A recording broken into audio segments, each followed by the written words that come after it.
ரெட்ரோலுக்ஸ் குடும்பங்களுக்கு வணக்கம். இன்றைய கார்த்திக் விஷன் நிகழ்ச்சியில் தமிழகத்தில் நடக்கும் அரசின் நிகழ்வுகளை பற்றி பேசலாம். வணக்கம் கார்த்திக். வணக்கம் ஜோ. தொடர்ந்து ரெட்ரோலுக்ஸை சப்ஸ்கிரைப் பண்ணுறவங்களுக்கு மிக்க நன்றி. பண்ணாதவங்க சப்ஸ்கிரைப் பண்ணிட்டு வீடியோக்களை பாருங்க, ஹைப் பண்ணுங்க, கமெண்ட் பண்ணுங்க, லைக் பண்ணுங்க, சப்ஸ்கிரைப் பண்ணுங்க. ஆமாம், கட் பண்ணிட்டு எக்ஸில் போடுங்க வீடியோ. இன்னும் உங்களுக்கு என்னன்னா பண்ணல, சிரிக்கிற அதுக்கும் திட்டுங்க, திட்டுறதுங்க, திட்டிக்கிங்க, அவ்வளோதான். திட்டிகிட்டே பாருங்க, வீடியோ பாருங்க, திட்டிகிட்டே வீடியோ பாருங்க. ஒரு நல்ல கவிதையோட ஆரம்பிங்களா? ஆட்சி கொடுக்காதவங்களுக்கு நம்ம ஓட்டு போட்டு ஆட்சி கொடுக்கும் போது நம்ம திட்டிக்கிட்டே வீடியோ பார்க்க மாட்டாங்களா? சரி, நீங்க சொல்ற மாதிரி நல்ல கவிதையோடய போகுமா? நல்ல கவிதை டைமண்ட் பாலா? டைமண்ட் பால் தானே சொல்லுவாங்க.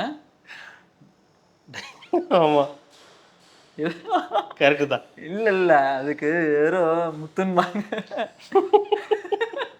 கால ஆரம்பிச்சு சூட முடியும் இல்லைங்க. பாட்டுகள் வரியெல்லாம் ஒரு மாதிரி கில்பான்ஸா தான் இருக்கும். அதுலலாம் ஏதாவது எக்ஸாம்பிள் வேணுமா? அந்த பெண்ணே உனது மெல்லிடை பார்த்தேன், அடடா பிரம்மன் கஞ்சனடி, சற்றே நிமிர்ந்து தலை சுற்றி போனேன், ஆஹா அவனே வல்லல்லடி, இதுக்கு மேல என்ன வேணும்? ரசனங்க. இது நீங்க எப்படி சொல்றீங்க? முத்து படத்துல ரஜினிக்கு எழுதியிருந்தாரு. என்னது? இந்த விடுகதை. அதுல அப்ப அவருக்கு காவியங்கள் உனைப்பாட காத்திருக்கும் பொழுது காவி உடை நீ அணிந்தால் என்னவாகும் மனது, அனுப்பியாச்சு, வாழ்வை நீ தேடி வடக்கே நீ போனால், அந்த மாதிரி நாங்கள் போவதுங்க போயிட்டீங்களே, அவ்வளவுதான். எப்படியோ பேசி பேசி கவிதை போட்டு அனுப்பி வச்சாச்சு சொல்லுங்க ஸ்டார. இப்ப அடுத்த ஸ்டார் அனுப்புறதுக்கான வேலையை நான் படிக்கவா? கலைஞர் திருமகனே, காவல் நாயகனே. முதல்ல கலைஞர் திருமகனே, கலைஞரோட திருமகன் மகன், காவல் நாயகனே, வேலைக்காரன். That's not right.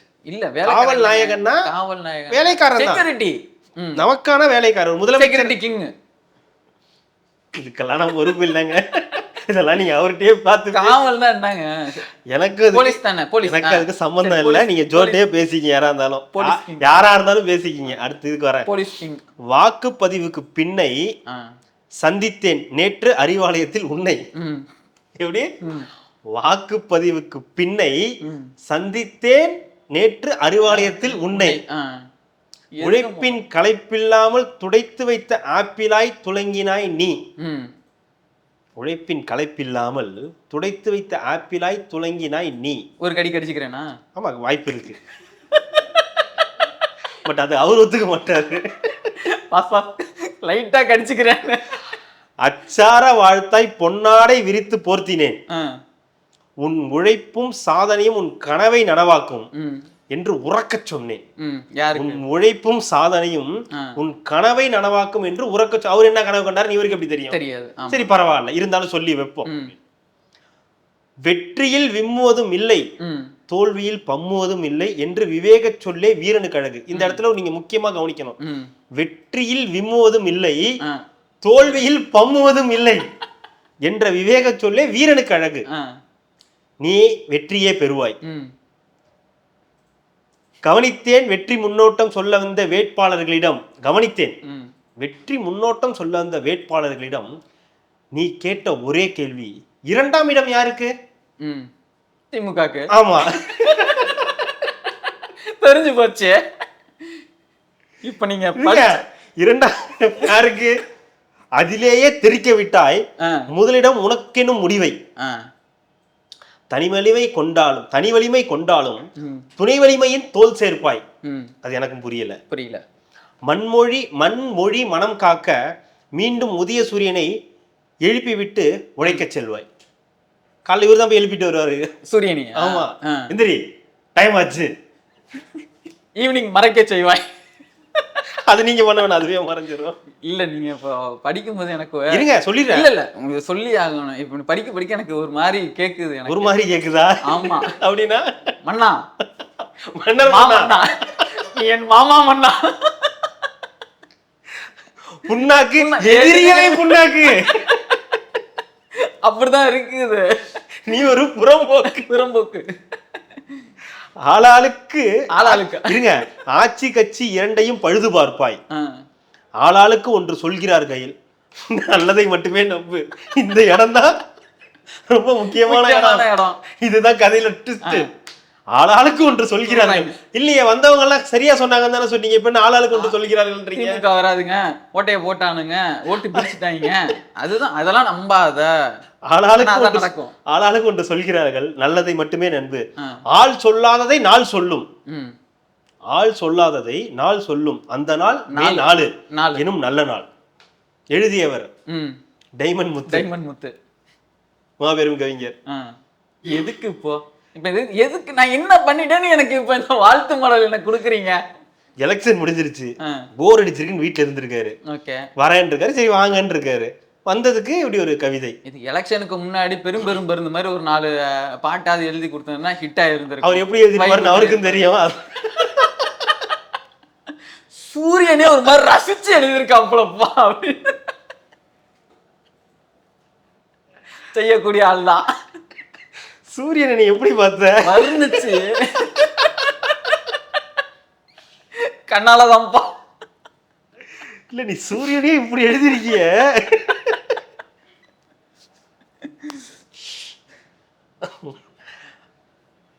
சூரிய கதிர்வீச்சில் அலை அலையாக அந்த அலைவில் இருந்து மேடு பள்ளங்களை பார்த்தேன் சொன்னாலும் சொல்றதுக்கு வாய்ப்பு இருக்குதுங்க. உன் கண்ணுக்கு எல்லாமே மேடும் பள்ளமா தான் தெரிஞ்சிருக்கு. சூரியனை சுட்டது யாரு? சாரி சார், சூரியனை யாரும் சுட முடியாது, சூரிய கதிர் தான் நம்மள சுடும். நெக்ஸ்ட், இதுக்கு ஏதாவது விளக்கம் கொடுங்க. அதான் கொடுத்துருக்காரு பெருசா, ஆளாளுக்கு ஒன்று சொல்லுவாங்க, அதெல்லாம் நம்பாத, நல்லதுதான் நடக்கும், நீ கவலைப்படாதுன்னு ஆறுதல் சொல்லிட்டு வந்திருக்காரு. ஆனா கேட்டா அவரு கேட்டாராம், 2ஆம் இடம் யாருக்குன்னு கேட்டாராம். அப்போ நம்ம ஜெயிச்சிட்டோன்றதுலாம் உனக்கு சந்தோஷமா இல்ல, 2வது இடம் யாருக்குன்றதுல கிடையாது, யாருக்குன்னு தெரியல, அதனால 2ஆம் இடம் யாருக்குன்னு கேட்டுக்கிட்டு இருக்காங்க. நமக்குன்னா அப்ப கன்ஃபார்ம் பண்ணிக்கலாம் தான், வேற ஒண்ணும் கிடையாது. ஐயோ ஐயோ. அடுத்து தாவேகா தலைவர் மேல நிறைய கேஸுக்கெல்லாம் போட்டுக்கிட்டே இருக்காமா. அதாவது தேர்தலுக்கு முன்னாடி போடுங்க, டைம் போர் அடிக்குதுன்னு சொல்லி இப்ப போட்டுட்டு இருக்காங்க. பீட்டால இருந்து ஒருத்தன் வந்து, நீங்க அன்னைக்கு அப்படி பண்ணிருக்க கூடாது, புறாக்களுக்கு நீங்க இந்த கலர் அடிச்சிருக்க கூடாது. விஜய் தான் வாங்கி புறா வாங்கி அவருக்கு பெயிண்ட் அடிச்சு வாட்டர் கலர் எல்லாம் அடிச்சு அங்க லைவ்லயே வச்சு பறக்க விட்டாரு, நீ பார்த்த. ஆமா, அத வாங்கி பறக்க விட்டது ஒரு தப்பாடா. ஏதோ அம்ப வச்சு கொண்டிட்டு இருக்கீங்கன்ற மாதிரி இந்த புறா மேல கேஸ். அப்புறம் அந்த குழந்தைகளுக்கு வந்து அவர் வந்து நான் எனக்கு புரியவே இல்லை, அவரு அது ஒரு ஸ்ட்ராட்டஜி, அந்த குழந்தைகள்ட்ட அவர் சொல்றாரு, ஓட்டு போடுங்கன்னு சொல்றாரு. அதுக்கு இப்ப ஒருவேளை தோனி வந்து அவுட் ஆயிட்டா பசங்க எல்லாம் அழுகுறாங்க, இப்ப தோனி என்ன பண்ண அவுட் ஆகாமலே ஆட சொல்லுவோமா? இல்ல தோனியை வந்து நீங்க விளையாடாதீங்க, நீங்க விளையாண்டா பசங்க எல்லாம் அழுகுறாங்க, அவுட் ஆயிட்டீங்கன்னு சொல்ல முடியுமா? இதெல்லாம் புரியவே இல்லைங்க எனக்கு. அது என்னன்னா, இந்த மாதிரி யோசனைகள் நமக்கு தோணவில்லையே என்ற மன ஏக்கத்தினால் வந்த. நீங்க சொன்னாலே அவனுக்கு கேட்க மாட்டான்டா, சொன்னா புரிஞ்சுக்குங்கடா. சொல்லுங்க, அவ்வளவு தைரியம் இருந்தா. நம்ம தான் போட்டோ காட்டிட்டு இருக்கோமே, பாத்தீங்களான்னு போட்டோ தானே காட்டிக்கிட்டு இருக்கோம். நான் என்ன கேக்குறேன், விஜய் இல்ல அது இருக்கட்டும், நான் என்ன கேக்குறேன், விஜய் தான் பொழுது போகாம குழந்தைங்கள்ட்ட போய் கேக்குறாரு, நீங்க தான் டெல்லி கூட சண்டை போடுறவங்களாச்சே, நீங்க எங்க இங்க? அதுதான் தம்பி, தெரியாம வந்து வந்துட்டோம். இவரை பார்த்தா பசங்களை வச்சு கேன்வாஸ் பண்ணிக்கிட்டு இருக்காரு, டார்ச்சர் பண்ணிருப்பாங்க. எல்லார் வீட்டையும் நடந்துச்சுல. ஆமா, எனக்கு தெரிஞ்சு ஒர்க் அவுட் ஆயிருக்குன்றதாண்டி நிறைய வீட்டுல நடந்திருக்கு.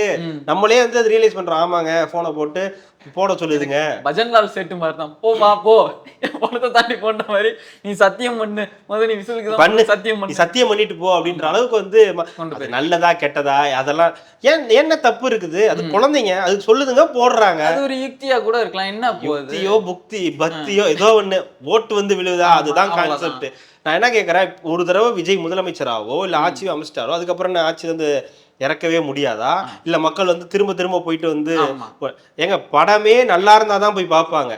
விஜய் படமோ அஜித் படமோ ரஜினி படமோ யாரு படமா இருந்தாலும் படம் நல்லா இருந்தாதான், அதாவது பார்ப்பாங்க, நல்லா இருந்தாதான் நல்லா இருக்குன்னு சொல்லுவாங்க, நல்லா இல்லைன்னா நல்லா இல்லைன்னு தான் சொல்லுவாங்க, இல்லைங்க எனக்கு பிடிக்கலன்னு தான் சொல்லுவாங்க. இன்னும் ஒட்டுமொத்த 8 கோடி பேரும் விஜயோட ஃபேன்ஸா? இல்ல, மிக்சர்ல தான் இருக்கு. விஜய்க்கு, அஜித்துக்கு, ரஜினிக்கு, கமலுக்கு, தனுஷுக்கு, சிம்புக்கு அப்படின்னு எல்லாருக்கும் இங்க வந்து ஃபேன்ஸ் வந்து இருக்காங்க. அது இல்லாம இப்ப நம்ம வந்து பேன் இண்டியாவா மாறிட்டு இருக்கோம். ஸோ சம்பந்தமே இல்லாம யாஷை பார்த்துக்கிட்டு இருக்கோம். நல்லா இருந்த இவன் பேர் என்ன பிரபாஸ் வந்து பாகுபலி நிக்க வச்சு அவன் வாழ்க்கையை வீணாக்கி அந்த ஆளை பார்த்துக்கிட்டு இருக்கோம். இப்படி ஒவ்வொருத்தரா வந்து இப்ப நம்ம பாக்குறோம். இப்ப அடுத்து புஷ்பா வந்து போயிட்டு இருக்கு. நல்ல வேளை அவ அடுத்து ஒரு ராக்கான ஒரு படம் நடிக்கிறதுனால அது வந்து ஒரு பக்கம் இப்படிதான். அப்படியா? இதான் ஒண்ணும் இல்லைங்க. அதுதான் சன் பிக்சர்ஸ் என்னப்பா ஒண்ணும் இல்லைங்க. ஒண்ணும் இல்லைங்க. இப்படி வர்றதுக்கு இப்படி வந்துருச்சோ. அது இப்படி பண்ணவங்க சூரியன் திசை திரும்பிருச்சா? அதான் அப்படி வந்தவங்களாம் நான் அன்னைக்கு பார்த்தேன். இதுல ட்விட்டர்ல பார்த்தேன் நிறைய பேர். ஓரணியில் தமிழ்நாடு பத்திரிகையாளர்.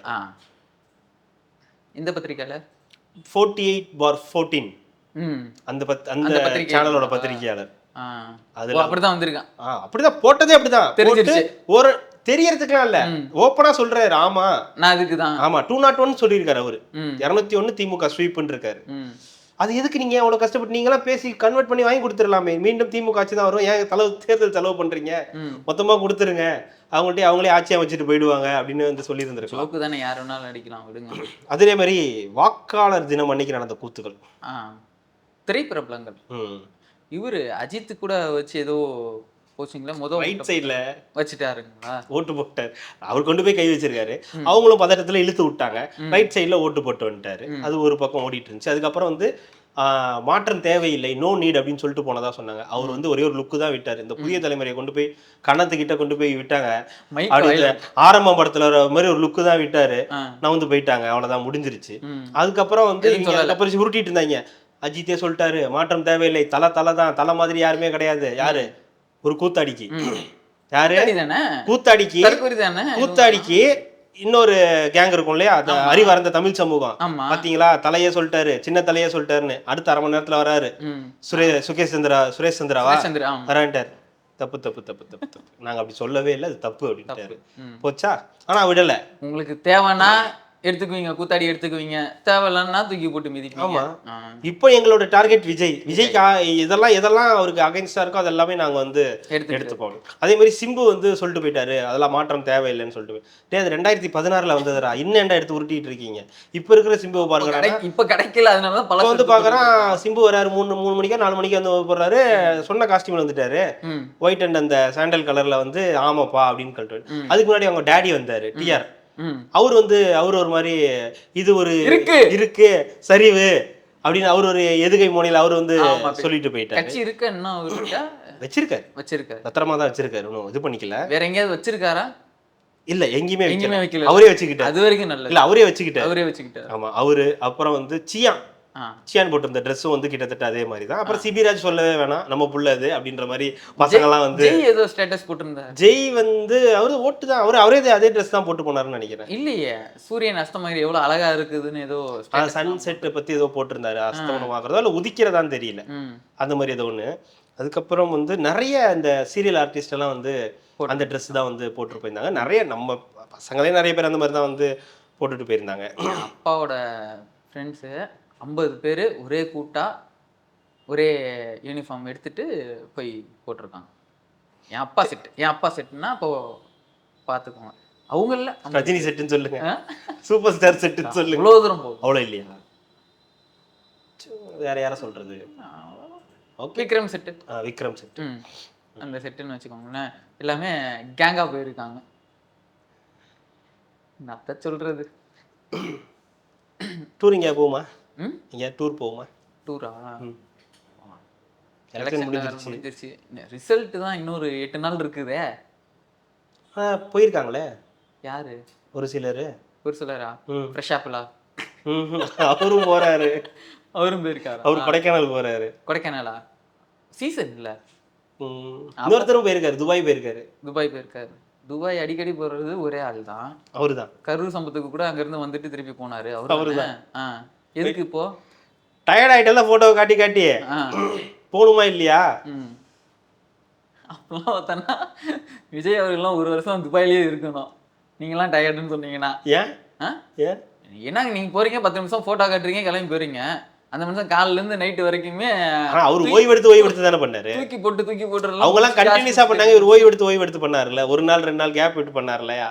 அதனால அதுக்கு சம்மந்தங்க. ஆனா இதுல ஹைலைட் என்ன தெரியுமா? விஜய் தான் ஃபர்ஸ்ட் டூர் போவாங்கன்னு சொன்னாங்க. ஒரு அவர் தேர்தல் முடிச்சு அடுத்த நாளே கிளம்பிடுவாரு, அந்த ஹீரோயினோட கிளம்பி துபாய் போயிடுவாரு, அங்க போயிடுவாரு அப்படின்னாங்க. பார்த்தா அடுத்த நாளே சின்னவர் கிளம்பிட்டு இருக்காரு. முதல் நாள் நான் போறேன்டா ஃபர்ஸ்ட் அப்படின்னு சொல்லி அவர் கிளம்புறாரு. குண்டு போட்டுட்டு இருக்காங்களா வேற? துபாயிலையா? துபாயில இல்லைங்க, இப்பெல்லாம் போட்டு இல்ல, ஈரான் போட்டுட்டு இருந்தாங்களே. இல்லைன்றதுனால தானே போறாரு. இல்லைன்றதுனால தான் போறாங்க. இங்க விட அங்க வெயிலின் தாக்கம் அதிகமா தான் இருக்கும் துபாயில. அதுக்கு என்ன, நம்ம வெயிலியா போறோம். இருந்தாலும் வெயில் ஜாஸ்தியா இருக்கும்.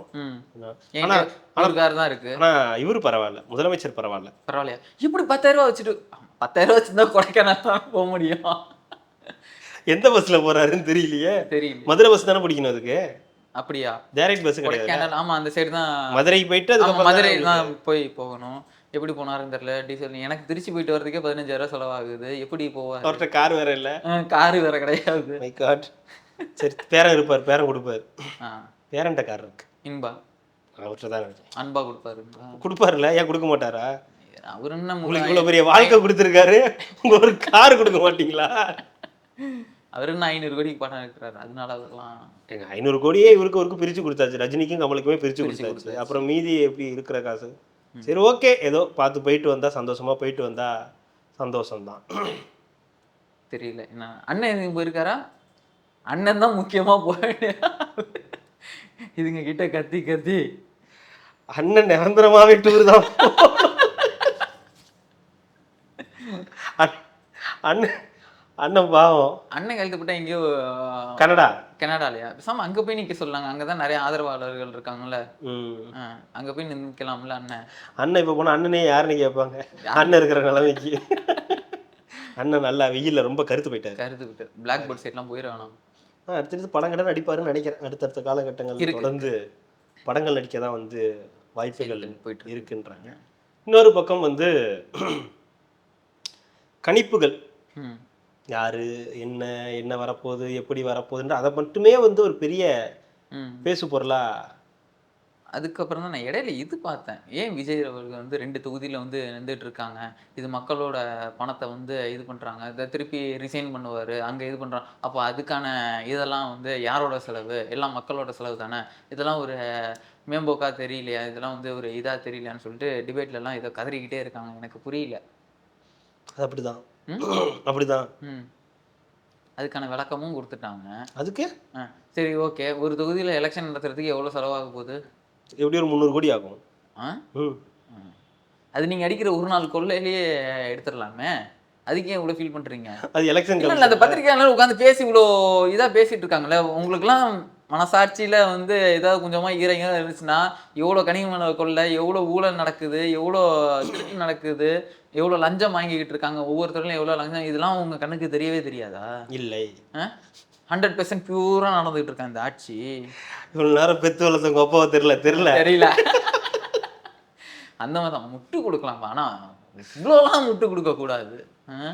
23ஆம் தேதி எலெக்ஷன் நடந்த அன்னைக்கு பார்த்தீங்களா? மேட்சா? சிஎஸ்கே ஜெயிச்சிருச்சு. ஆமாம், என்ன நீங்களும் ஒரு போஸ்ட் போட்டிருந்தீங்க, நான் பார்த்தேன். இதை ஆக்சுவலாக நான் வந்து பேசணும்னு பார்த்தேன், அன்னைக்கே நீங்கள் முந்திட்டீங்க. விஜய் அந்த பையன் சிஎஸ்கே ஜெர்சி போட்ட பையனை தூக்குன அன்னைக்கு சிஎஸ்கே ஜெயிச்சிருச்சு. இப்போது அதுக்கு கைமாறா எலெக்ஷன் அன்னைக்கு சிஎஸ்கே ஜெயிக்குதுன்னா அதுக்கு கைமாறா. ஆனால் அன்னைக்கு சென்னை ஜெயிச்சதுக்கு சென்னை காரணம் கிடையாது, மும்பை தான் காரணம். நல்லா விளையாடல, ஒழுங்கா விளையாடல. கரெக்டு தானே? அப்பா எதுக்கு என்னதுக்கு 23ஆம் தேதி 23ஆம் தேதி அப்போ அன்னைக்கு அப்பா பார்த்துட்டு இருந்தாரு ஒரு மேட்ச், சென்னை ஜெயிச்சு. அதான் நீ தோத்துட்டோம்ல. அதுக்கு முன்னாடி பார்த்தீங்களா சென்னை ஜெயிச்சிருச்சு அன்னைக்கு. அதுக்கு அப்படி சொல்லல நான். நீங்க இந்த சென்னை ஜெயிச்சதுக்கு காரணம் வந்து பாத்தீங்கன்னா சென்னை கிடையாது, மும்பை. ஏன்னா மும்பை தான் சரியா விளையாடல. அதே மாதிரி தான் எலெக்ஷனும். விஜய் ஜெயிச்சதுக்கு, விஜய்க்கு இவ்வளவு ஓட்டு விழுந்ததுக்கு காரணம், இந்த 80% வந்ததுக்கு காரணம் விஜய் கிடையாது. அதுக்கு காரணம் எஸ்ஐஆர் தான். மற்றபடி பர்சன்டேஜ் எல்லாம் ஒன்று தானே உங்களுக்கு. இந்த இதுபடி பார்த்தீங்கன்னா பண்ணாததுனால, எஸ்ஐஆர் அப்போ பண்ணாததுனால அதிகமாக கம்மியாக இருந்துச்சு. இப்போ எஸ்ஐஆர் பண்ணி கம்மியானதுனால பர்சன்டேஜ் அதிகமாக காட்டுது, அவ்வளோதானே தவிர. விஜய் ஜெயிச்சதுக்கான காரணம் விஜய் கிடையாது, மக்கள் மக்கள் மக்கள் மக்கள் நீதி மையம். இல்லை, விஜய் ஜெயிச்சதுக்கான காரணம் திமுக மக்கள். அப்படி சொல்லு. திமுக தோத்ததுக்கான காரணம் மக்கள். விஜய். விஜய் ஜெயிச்சதுக்கான காரணம் மக்கள். எப்படின்னா சொல்லிக்கலாம், விருப்பம் தான். பட் எதா இருந்தாலும் மே 4ஆம் தேதி தான் வந்து தெரியும் என்ன நடந்திருக்கு, ஏது நடந்திருக்குன்ற எல்லா விஷயமும். இந்த எக்ஸிட் போல்ல வரது, இந்த இப்பவே இந்த கருத்து அதையுமே நம்ப வேணாம் தான் நினைக்கிறேன். எக்ஸிட் போல்ல போலுமே இப்போ நம்ம ஊரெல்லாம் ஒன்றும் ப்ராப்பராக நடக்கிறதுல, ஓவரால் இந்தியா ஃபுல்லாவுமே நடக்குது. ஏன்னா உங்களுக்கு 400 சீட்டு ஜெயிப்பாங்க, பிஜேபி 400 சீட்டு ஜெயிச்சிரும் அப்படின்லாம் சொன்னாங்க. பட் ஆனால் 254 தான் வந்து அவங்க 250 ப்ளஸ் தான் ஜெயிச்சாங்க. அப்படின்னும் போது உங்களுக்கு அதில் பெரிய இதெல்லாம் இன்ட்ரெஸ்ட் எல்லாம், எக்ஸிட் போல்ஸுமே நிறைய பிரச்சனைகளாக தான் வந்து இருக்கு. Exact number, exact percentage, exact. இன்னொரு சில பேர் என்டிஏ தான் ஆட்சி அப்படின்றாங்க, என்ன புரியலையே. யாமறியும் பராபரனே. அதனால தான் சொல்றேன், அது சைலண்டா இருக்கு, அது ஒரு மாதிரி திகிலாவும் இருக்குன்றேன். ஏன்னா எக்ஸ்ல பாக்குறோம் திமுக திமுக திமுகன்றாங்க, இன்னொரு பக்கம் டிவிகே டிவிகே டிவிகேன்றாங்க, இன்னொரு பக்கம் வந்து ஏதோ ஒரு மாதிரி போயிட்டு இருக்கு பர்சன்டேஜ் அப்படின்னு. இந்த ஏடிஎம்கே அப்படின்றது ரொம்ப சைலண்டா இருக்கு. ஏங்க அவரு சேலத்துல இருந்து சென்னை வராருங்க, அந்த சென்னைக்கு வர இடத்துல பார்த்தா நிறைய போலீஸ் ஆபீசர்ஸ் நிறைய பேர் வந்து அவரை வரவே இருக்கிறாங்க, எடப்பாடி பழனிசாமி அவர்களை. இவரு பார்த்தா கொடைக்கானலுக்கு போறாரு. ஒன்னும் ஒரு மாதிரி புரியல. ஒருவேளை மறுபடியும் ஆட்சி மாற்றம் அப்படின்றது துரந்தர் தானான்றது தெரியலையே. எனக்கு தெரிஞ்சு அதுக்கான வாய்ப்பு இருக்காது. ஆனா இந்த கொங்கு பெல்ட்ல வந்து போலிங் அதிகமாகிறது, அது என்ன விஷயம் தான் என்னால ஜட்ஜ் பண்ண முடியல. அது நிறைய, அது எப்பவுமே அப்படிதான் ஆகுன்றாங்க. இன்னொரு பக்கம் ஆமா அப்படி ஆகுன்றாங்க. ரெண்டாவது அங்க வந்து நிறைய பணம் வந்து புழங்கி இருக்கு, அதுக்காகவே ஓட்டு போடுவாங்க, வாங்கியிருக்கோன்றதுக்காகவே வந்து ஓட்டு போடுவாங்கன்ற மாதிரி ஒரு பக்கம் வந்து சொல்றாங்க. இன்னொரு பக்கம் விஜயோடைய வேவும் இருக்கு. உங்களுக்கு மெயின்லலாம் வந்து விஜயோட வேவும் வந்து எடப்பாடி அவரோட தொகுதியில அவரோடது இருக்கு. ஓகே, அவரது நிறையவே ஆகியிருக்கு. ஆனா இந்த மாதிரி நிறைய விஷயங்கள் நடந்திருக்கு. கரூர் என்ன செய்தி, அதுவும் ஒரு பெரிய விஷயம். செந்தில் பாலாஜி ஓட்டு போடல. ஆமா, இத பத்தி பேசலாம்னு நினைச்சேன், மறந்தாவே போய். பாத்தீங்களா, ஊரு ஃபுல்லா போய் எல்லாரும் ஓட்டு போடுங்க, எல்லாரும் ஓட்டு போட்டுருங்கன்றாங்க. தேர்தல் பண்ணி இருக்குல்ல. என்னங்க தேர்தல் அன்னைக்கு என்னங்க தேர்தல் பண்ணி? நாங்க ஏதாவது எங்க கரூர்ல இருந்து கோயம்புத்தூர் என்னங்க ஒரு 1.5 மணி நேரம் இருக்குமாங்க? நீங்க தான் சொன்னீங்க 1.5 மணி நேரம். அவ்வளவுதான் டிராவல் தானே இருக்கேன் நான். என்ன வந்து காலையில வந்துட்டு நைட் வந்துட்டு இல்ல 7 மணிக்கு ஓட்டு போட்டு உடனே போயிருந்திருக்கலாமே. என்னவா இருக்கும் எதிர்பார்க்குமோ? ஏன் எஸ்பி என்னவா இருக்கும்? எனக்கு என்னடா தெரியும். ஒருவேளை அவளுக்கு தெரிஞ்சிருச்சோ திமுக வராதுன்னு? தெரியலையே. இல்லையே, போயிருக்கே, பிரம்மாண்டமாலாம் போயிருக்கே பரிசு பொருட்கள்லாம். அமௌண்டா? அது போகணும். நம்ம இவரு உழைச்சு அப்படியே காசு உழைச்சு கிளச்சிலாம் பேசக்கூடாது. ஜென்ரலா போயிருக்கா இல்லையா, அதுவும் ஒரு ரீசன். ஆனா ஓட்டு போட வராததுன்றது ஒரு தப்பு இல்ல. நம்ம நீங்களாமே ஒரு 15,000 செலவு பண்ணி ஓட்டு போட போறீங்க. பட் ஆனா அவரு ஏன் அப்படி பண்ணணும்? அவருக்கு என்ன அவசியம் இருக்கு? அவர் இல்லாம அங்க ஓட்டு வந்து எல்லாரும் போட்டுருவாங்கல்ல, அதனால ஒன்றும் பிரச்சனை கிடையாது. அவர் ஓட்டை யாராவது போட்டுருவாங்க, அதுல என்ன இருக்கு? ஆமா, நிறைய இடத்துல வந்து இந்த பிரச்சனைகள்லாம் வந்துகிட்டே இருந்துச்சு. அது எப்பவுமே இருக்கிறதா, அதிகமா இருக்கும். இந்த தடவை பரவாயில்ல. ஆனா இந்த தடவை வந்து மேக்சிமம் எந்த பிரச்சனையுமே இல்ல. பெரிய அளவுக்கு கள்ள, ஒரு சில இடத்துல வாணியம்பாடியில கூட நம்ம போனோமே, இந்த இதுல கூட வாணியம்பாடியில கள்ள ஓட்டுன்ற மாதிரி சில விஷயங்கள். அப்புறம் இதுல துறைமுகத்துல அடிச்சுக்கிட்டாங்கல்ல, சினோரா அசோக்கும் செந்தில் சேகர் பாபுவும் வந்து அடிச்சுக்கிட்டாங்க. அதுவும் வந்து கள்ள ஓட்டு அது மாதிரியான விஷயம். வந்து நடிப்புன்ற மாதிரி ஏதோ ஒண்ணு. யாரு நடிப்பு? சினோரா அசோக் வந்து மயக்கம் குளுக்கோஸ்னு சொல்லிட்டு பா நல்ல இது. ஒவ்வொருத்தரும் அதுக்கேற்ற மாதிரி போடுவாங்க. பட் ஆனா ஓவராலா பார்த்தா ஓரளவுக்கு ரொம்ப நீட்டான ஒரு எலெக்ஷன் தான். எந்த விதமான பிரச்சனை எல்லாம் ஒன்றும் பெரிய அளவுக்கு இல்லை. இந்த பூத்துல கள்ள ஓட்டு, அந்த பூத்துல கள்ள ஓட்டு, ஆக்குபைட் பண்ணிட்டாங்க 5 மணிக்கு மேல, அதெல்லாம் எதுவுமே இந்த தடவை இது நடக்கல. ரொம்ப பக்காவாக இருந்துச்சு. அதே மாதிரி இந்த தடவை பூத்தும் ரொம்ப ஜாஸ்தி. லாஸ்ட் டைமை விட வந்து பார்த்தீங்கன்னா இந்த தடவை பூத் பயங்கரமா ஜாஸ்தி. 75,000க்கு மேல பூத் வந்து இந்த தடவை போட்டிருந்தாங்கன்றதுனால அதனாலேயே ஓட்டு வந்து பார்த்தீங்கன்னா டக்கு டக்கு டக்குன்னு போட முடிஞ்சுது. ஒரு 1 ஹவர்ல வந்து டக்கு டக்குன்னு ஓட்டெல்லாம் போடாம. அதனாலதான் உங்களுக்கு 2 hours கொஞ்சம் வந்து கொடுத்தாங்க. பொதுவாகவே வந்து பார்த்தீங்கன்னா ரொம்ப லேட்டாக கொடுப்பாங்க. இந்த பர்சன்டேஜோட டைம் வந்து ரொம்ப லேட்டாக தான் கொடுப்பாங்க. இந்த தடவை டக்கு டக்கு டக்குன்னு வந்து கொடுத்துருந்தாங்க. அதனால தான் வந்து அந்த பர்சன்டேஜ் நமக்கு பார்க்கும்போதே, ஓ 2021 இப்போ 18% வந்துருச்சா, ஓ 3 மணிக்கு இவ்வளோ 50 வந்துருச்சா, 5 மணிக்கு இவ்வளோ 70 வந்துருச்சு, 82 கிட்ட வந்துருச்சா, அப்போ இன்னும் பயங்கரமா எதிர்பார்ப்பாங்க. இன்னொரு விஷயம் என்னன்னா, இப்போ நார்மல் மாதிரி இல்லாம இது வரைக்கும் அந்த எலெக்ஷன்ல பார்த்தோம்னா ஈவினிங் டைம் தான் போலிங் வந்து அதிகமாக ஆகிட்டு இருக்கணும். இந்த தடவை விஜய் அவர்கள் வந்து காலையிலே போய் போட்டுருங்க இந்த 5 மணி நிலவரத்துக்குள்ளேயே எல்லாமே முடிஞ்சிருச்சுன்றப்போ, இதெல்லாம் முடிஞ்சிருச்சுன்றப்போ அது விஜய் அவர்களுக்கு சாதகமாவே பார்க்கணும். ஒருவேளை அவர் சொல்லியிருக்காரு, அவர் காலையிலே 2-3 ஃபேக்டர் இருக்குங்க. வெயில் நம்ம சொல்லுவோம், ஏன்னா எப்பயுமே இல்ல ஓட்டு போடணும்னு இன்ட்ரெஸ்ட் இந்த தடவை நிறைய பேருக்கு இருந்துச்சு. யங்ஸ்டர்ஸா இருக்கட்டும், வீட்டில் உள்ள பெரியவங்க எல்லாருக்குமே வந்து ஓட்டு போடணும், சீக்கிரம் போய் போடணும்னு இருந்துச்சு. ரெண்டாவது வெயில் ஒரு ரீசன் தான். 11 மணி 12 மணிக்கு மேலே போனால் அவங்களால நிற்க முடியாது, வெயிலோட தாக்கம் இருக்குன்றதுனால அது ஒரு ரீசனாகவும் வந்து பார்க்கப்பட்டுச்சு. எல்லாருமே காலையில் போகணுன்ற அந்த ஆர்வம் இருந்ததுனால ஈவினிங் வழக்கம் போல டல் ஆயிடுச்சு. இல்லைன்னா ஈவினிங்ல உங்களுக்கு இந்த ஜாஸ்தி இருக்கும். ஏன் உங்களுக்கு இந்த பர்சன்டேஜ் வந்து ஈவினிங்ல வந்து 5 மணிக்கு அதிகமாக கிடைச்சுன்னா எல்லாருமே மார்னிங் போட்டு முடிச்சுட்டாங்க. ஓவராலாவே முடிஞ்சது. ஒரு சில ஏரியாக்கள் மட்டும்தான், தமிழ்நாட்டில் ஒரு சில ஏரியாக்கள் மட்டும்தான் இந்த 5 மணிக்கு மேலே வந்தாங்க. கரெக்டாக 6 மணிக்குள்ளார வந்தவங்களுக்கு டோக்கனை கொடுத்து நிற்க வச்சு நைட் வரைக்கும் ஒரு 8 மணி வரைக்கும் போட வச்சாங்க. மற்றபடி ஓவராலா ரொம்ப பக்காவா ஒரு எலெக்ஷனை வந்து இந்த தடவை வந்து நடத்தி முடிச்சிட்டாங்க. இந்த 2 மணி நேரம் எக்ஸ்ட்ரா கேட்டிருந்தாங்கல்ல, அது ஏன் கொடுக்காம விட்டாங்க? இல்ல ஈவினிங் டைமே கம்மி ஆயிடுச்சுன்றதுனால ஓகே ஆல்மோஸ்ட் முடிஞ்சிருச்சு. இவங்க கேட்டது இந்த பஸ் வரத்துக்கு லேட் ஆனவங்க, அதனால ஜென்ரலா அது மாதிரி பண்ண மாட்டாங்க. இது இந்திய தேர்தல் ஆணையம் இல்லையா? ஸோ 6 மணியோட க்ளோஸ்னா அது க்ளோஸ் தான். அந்த 6 மணிக்குள்ளார வரவங்களுக்கு தான் அவங்களோட தப்பு தானே. பஸ் சரியான இது பண்ணாதது தப்பு தான். பட் ஆனா இதை வந்து ஓவரால் எக்ஸ்பெக்ட் பண்ண முடியாது இந்த பஸ் வசதி. இல்ல இப்ப நம்ம எக்ஸாம் எழுத போறோம்னா 10 மணிக்கு ஆரம்பிக்கிறது, நம்ம ஒரு 10:15 10:30க்கு ஆரம்பிக்கிறாங்கன்னா திருப்பி கொஞ்சம் ஒரு எக்ஸ்டெண்ட் பண்ணி எழுத வைப்பாங்கல்ல, அந்த மாதிரி தேர்தல் ஆணையர்கள் அதிகாரிகள் அப்படியுமே 85% வந்திருக்கு. இன்னும் விட்டுருந்தா கூட அந்த மாதிரி அவங்க ஒருவேளை எனக்கு 90 வரைக்கும் நான் எக்ஸ்பெக்ட் பண்ணாங்க. எல்லாருமே 90 எதிர்பார்த்தாங்க. 85 தான் நான் பிளான் பண்ணது. 85 வந்தேன்னா ஓகே அப்படின்றது பிளான். அதே தான் வந்திருக்கு. 85 சம்திங் தான் வந்திருக்கு. பட் ஆனா அந்த வேகம் 5 மணி வேகத்திலேயே 82 83 82 வந்துருச்சு. ஒரு 89 90 வரைக்கும் தொடுன்னு பார்த்தேன். பட் ஆனா அதுக்கப்புறம் கொஞ்சம் அப்படியே அவ்வளவுதான், ஆல்மோஸ்ட் முடிஞ்சிருச்சு. அதுக்கப்புறம் 1 hour தான். ஸோ அந்த 1 hourக்கு ஒரு 3% கிட்ட மொத்த மாதிரி. அதான் சொல்றேன், உங்களுக்கு 2 hours வந்து கரெக்டாக கொடுத்துட்டாங்க. முன்னாடிலாம் வந்து டைம் ஆகும், இந்த டைமுக்கு இவ்வளோ வந்துருக்கு, இந்த டைமுக்கு இவ்வளோ வந்துருக்கு. பட் இந்த தடவை வந்து எல்லாமே 2 hours கொடுத்ததுனால பர்ஃபெக்டாக வந்து லேண்ட் ஆகிடுச்சு. கண்டிப்பாக கார்த்திக், நம்ம அடுத்த நாளைக்கு என்ன நடக்குதுன்றதை பார்த்துட்டு, என்னென்னலாம் பேச போகிறாங்கன்றதை பார்த்துட்டு நம்ம அடுத்தது பேசுவோம். மிக்க நன்றி. மகிழ்ச்சி.